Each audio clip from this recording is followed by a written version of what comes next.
Good morning. Welcome to Sunday morning. I'm Faye Chapel. Take a slow breath before we even start.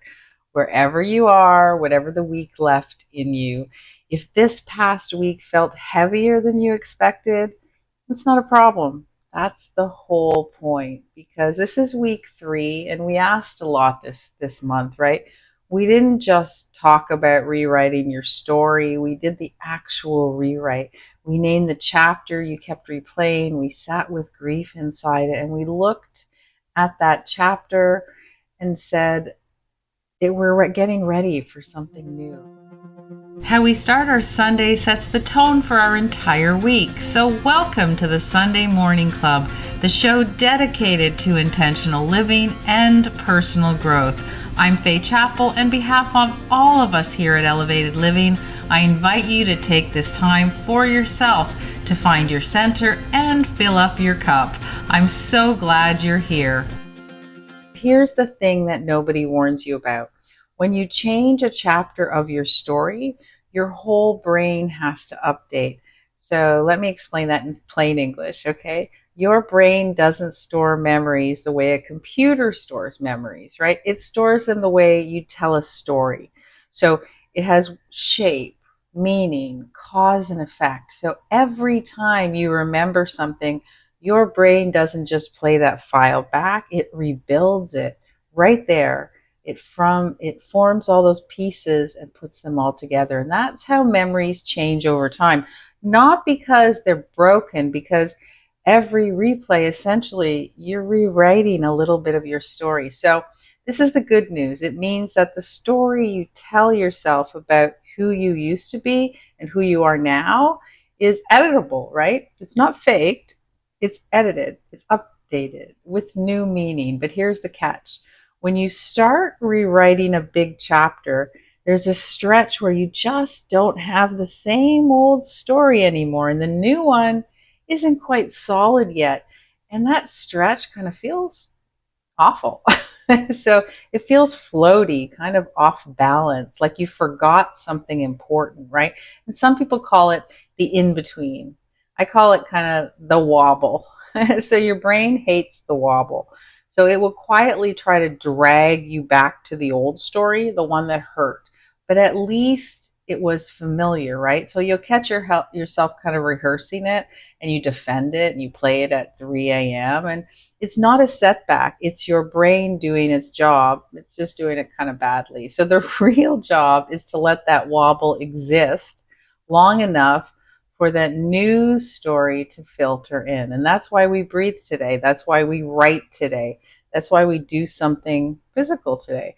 We're giving your nervous system the room to let the old story go without any panic, right? So here's a part I want you to really hear.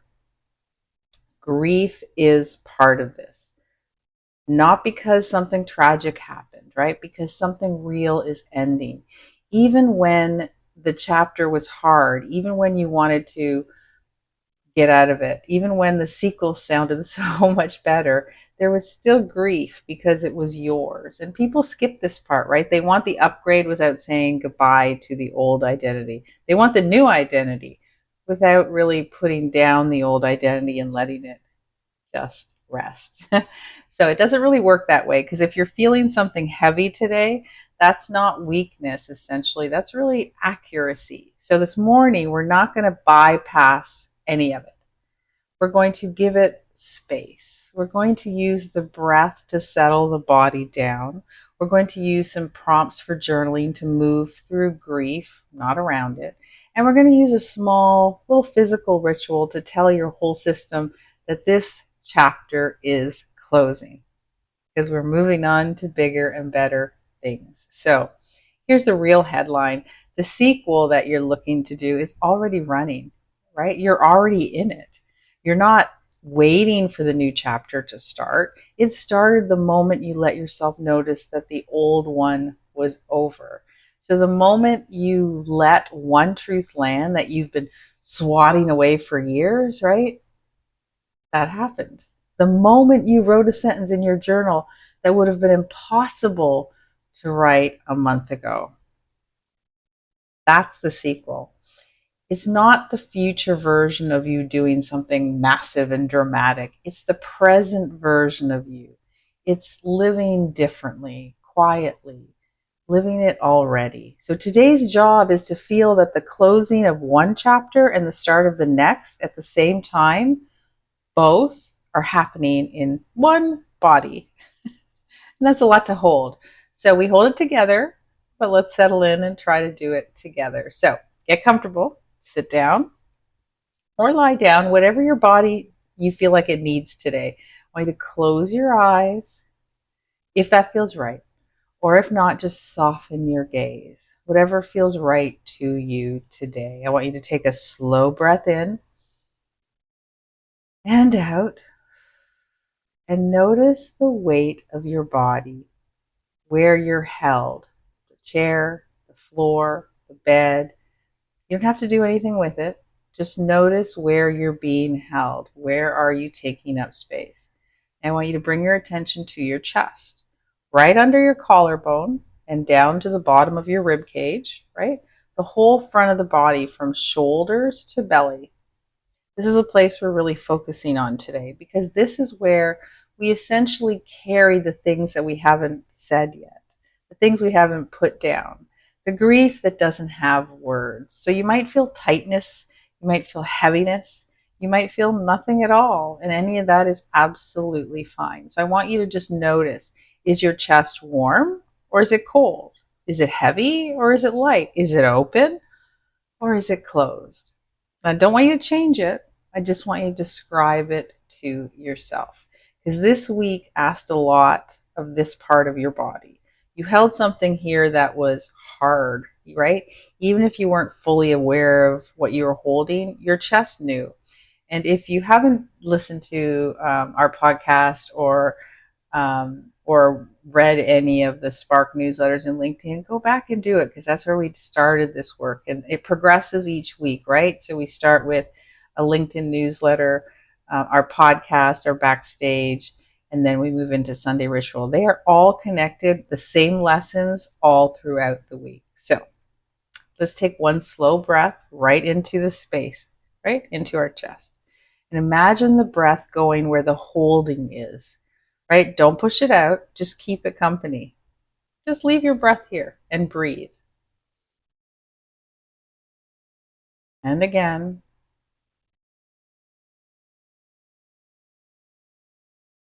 No fancy breathing. Notice if anything softens or doesn't. Both are fine. This isn't a fixing exercise. It's a meeting. You and the part of your body that carried the hardest part of this week. So I want you to stay there for a moment. And whenever you're ready, take a slightly deeper breath in. And let's move into a little bit more standard breath work. So let's do a coherent breath work, which is 5 in, 5 out, no pauses. It's called coherent, as I have said. It's very simple. There's no pause at the top. There's no pause at the bottom. It's just an even, smooth wave. So I'm going to tell you why you're using this one today. Because the why really matters in breath work. And as you guys have joined me each and every week, you've learned to do different breathing techniques. So for this one, when you breathe in, your heart speeds up a little bit. And you breathe out, your heart slows down. And that's normal and that's healthy. But when the rhythm between these two, your breath and your heartbeat, gets steady and even, your whole nervous system follows. So your body stops scanning for danger, right? And really, the thinking part of your brain sort of comes back online. The part that handles meaning or story or sense making. That's the part we need today. So coherent breathing is also the safest pattern for any week that you have really heavy emotion in. So it doesn't pump you up. It doesn't drop you down. It widens the room so you feel like you are just getting flooded with good emotions. We're going to do this for a few minutes. You can do it as long as you want. So let's do 3 rounds. I'll count out loud. And after that, I'll go quiet and let you find your own rhythm. You can stop the recording if you're watching the recording, and I'll come back at the end to bring us out of it. So if 5 seconds you feel is too long, then drop it to 4. If you want a longer breath, take 6. Don't force the count. Find the rhythm your body can hold. So let's start. We're going to breathe in 2, 3, 4, 5. Breathe out 2, 3, 4, 5. Breathe in 2, 3, 4, 5. Breathe out 2, 3, 4, 5. Breathe in 2, 3, 4, 5. Breathe out 2, 3, 4, 5. Keep going at your own pace. 5 in, 5 out.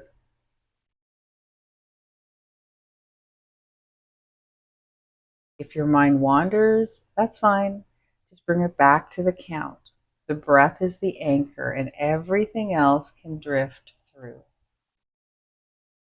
So stop here and continue to going. Maybe do 5 minutes, maybe do 10 minutes, whatever your body feels like it needs.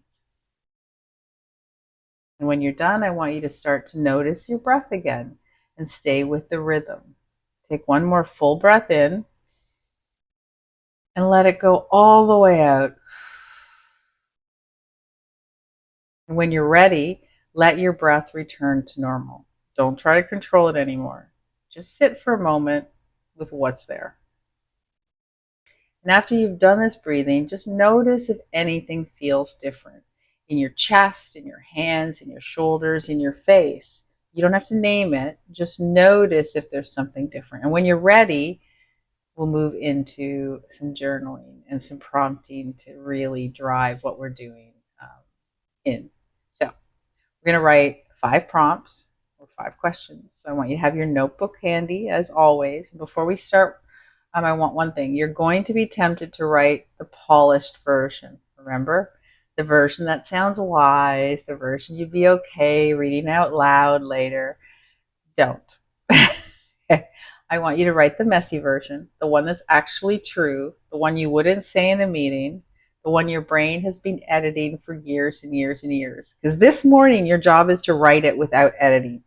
I want it to be ugly. I want it to not make sense. I want it to be contradict yourself. That's the version that has anything new in it. So if you only have time for one prompt today, right? If you think you only have time, then I would say prompt 3 is probably the most important, but that's the sequel piece. And that's the heart of today, but I would like you to do all of them if you can. So prompt 1 is called locating. So I want you to think about this as the chapter I keep going back to is. Finish that sentence. Write the one that your brain replays at 3 a.m. Not the one that sounds important, the one that actually keeps showing up in your thoughts uninvited. It might be a job, it could be a relationship, it could be a version of yourself that you couldn't keep being. It could be a loss, or it could be a choice that you're still defending. But I want you to be specific, because use real names if you want. No one's reading this. At least I don't think so. So I want you to write the version of your brain, the replay, right? Write the version that your brain replays over and over again and that you just can't stop it. Because that's the one we want you to write down. And if you write down 3 lines and that's all you can do, that's fine. That's enough. You don't need to write any more than that. So take a few minutes and write what always keeps you up at night that you keep replaying over and over again. Okay, prompt 2 is the examination. So let's go with this sentence. The grief I'm actually caring about, it is, this is the one that people skip, right? Even if the chapter was bad, even if you want it out, there's grief, right? Because it was yours, because you spent real time there, because some version of you lived there. So write about what you're actually grieving. The lost version of yourself, maybe it's the wasted years, the thing that you thought you'd have by now, the person you were when you didn't know yet, right? Don't wrap it up, just name it. So what is that grief that you're actually keep carrying around over and over again. So you've got what keeps you up, right? The story, and now the grief. What are you holding on to? So prompt 3, which I said was the most important, and it's called reframe. And think about it this way. If that chapter was preparation, what was it preparing me for? Think about what you just wrote in the last 2 prompts. If that chapter that you keep going back to was preparation, what was it preparing me for? I don't want you to force a big poetic answer. Just write down whatever arrives in your head. Remember, nobody's reading this. There's no right or wrong. Maybe it taught you what you can survive. Maybe it taught you what you'll never tolerate again. Maybe it taught you a skill, a sensitivity, a clarity you wouldn't have otherwise. And maybe you just don't know yet, and that's okay too. So write down, I think it was teaching me, and then see what comes from there, right? It's a good way to start it. I think the chapter I'm thinking about was teaching me whatever. See what happens. The chapter was not wasted. It was a setup, right? It was a setup for things to come. So I want you to find that setup. What do you think it was preparing you for? Prompt 4 is the activation. So it's basically the sequel. The part of my story that's already happening looks like this is one, right? This is the one. I want you to write your present, not your dream, not your goal, your right now. The choices you're already making, the conversations you're already having, the small things you're doing differently, right? The way you held your ground last week, or the thing you said yes to, or the thing you said no to. The sequel isn't a future version of you doing something and something dramatic, because everyone always says, oh, vision your goals and what you want to be. No, what we're trying to do now is it's the version of you living right now differently than when you were before. I want you to write that down. Small things you might be doing differently. That's your sequel. That's what you've started doing. You're not waiting, you're in it right now. What are you doing right now? And the final prompt, number 5, is the declaration. This chapter is done. What I'm walking forward with is. Now, write it as a declaration out loud on paper. I don't want it to be a wish. I want it to be a statement. So this chapter is done. I'm walking forward with, and then finish that sentence, right? You don't have to feel finished to write it. The declaration comes first, and then the feeling catches up. So some people write one sentence. Some people write a paragraph. Both are right. Just make sure it's a statement, not a question. Okay? Statement, not a question. This chapter is done, whatever I've been doing, and I'm walking forward with, or I'm moving towards doing this. I'm moving, I'm doing, I'm walking. The movement is there. You're already doing it. Okay? So when you finish that, put your pen down and take a deep breath after that last sentence. Whatever you wrote, let it be enough. Because we're going to do one more thing this morning, just a small little physical practice, because you just wrote, what you just wrote needs to really land in your body. Okay, thinking alone won't carry it across. Stay where you are, put your pen down, and soften your eyes. Because this week's practice is a completion ritual, and here's why it matters. Okay, your body has its own kind of memory. It's different from the kind that your thinking brain uses. Your thinking brain can decide that the chapter is over, but your body needs proof. So physical action gives your body proof. So when you do something physical to mark the end of a chapter, burn it, tear it, wash it away, you're sending a message to your nervous system, and the nervous system actually receives it. It's not symbolic at all. It's real. Your body files that chapter as closed. You hear of rituals that people do. This is going to be yours. So this works because your body and your brain don't run on the same clock, right? Your brain can update really, really fast. Your body updates a little bit slower. Until you give it a physical signal, it keeps holding that old chapter like it's still active, right? So here's the practice. Take a fresh piece of paper. I want you to write the old version of your chapter on it. Not a long one or two sentences. The shortest version that's absolutely true. And then choose how you're going to end it, right? This was that old chapter you don't want anymore. You can burn it, hopefully outside in a fire pit or in a fireplace or in a metal bowl in a sink, and just watch it go. You're saying, I'm ending this chapter.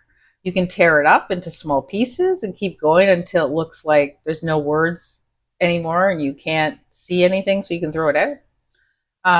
You can drop it in a sink full of water and watch the ink dissolve and then drain it.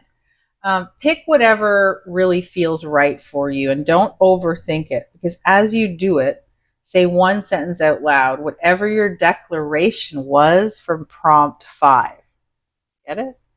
Because you said, I'm walking towards. So you're burning your chapter, you're getting rid of it, and you're just going to do your declaration. I'm walking towards the new me doing this. That's the whole practice. That's it. I want you to do it today, not next week. I want you to do it today. It'll feel really small while you're doing it, and that's normal because the result lands later, right? So don't discount this work. I want you to take a breath again. You did the real work this morning. You did the real work this week. You did the real work this month. So let me name what's actually happened. So 3 weeks ago, beginning of April, you started looking at the story that you were telling yourself about who you used to be.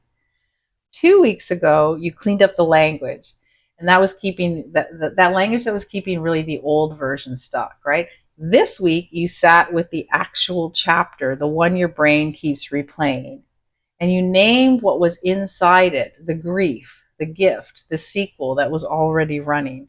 So you're not the same person who started at the beginning of April, but you're not totally different, but you're just not the same. So something shifted, and I want you to let it really count, because next Sunday is the last ritual of April, right? It's the last Sunday. The theme is showing up as who you are now in public. It's about visibility. So to the people who only knew the old version of you, they're going to see the new version of you. We'll talk about how to be visible without performing being visible, and how to let people meet that new chapter without explaining yourself for an hour, or how to walk into a room differently. It's a good week to close all of April with. So if you haven't already read it, go ahead and read Spark, or read my Substack, or listen to the Too Late My Ass podcast.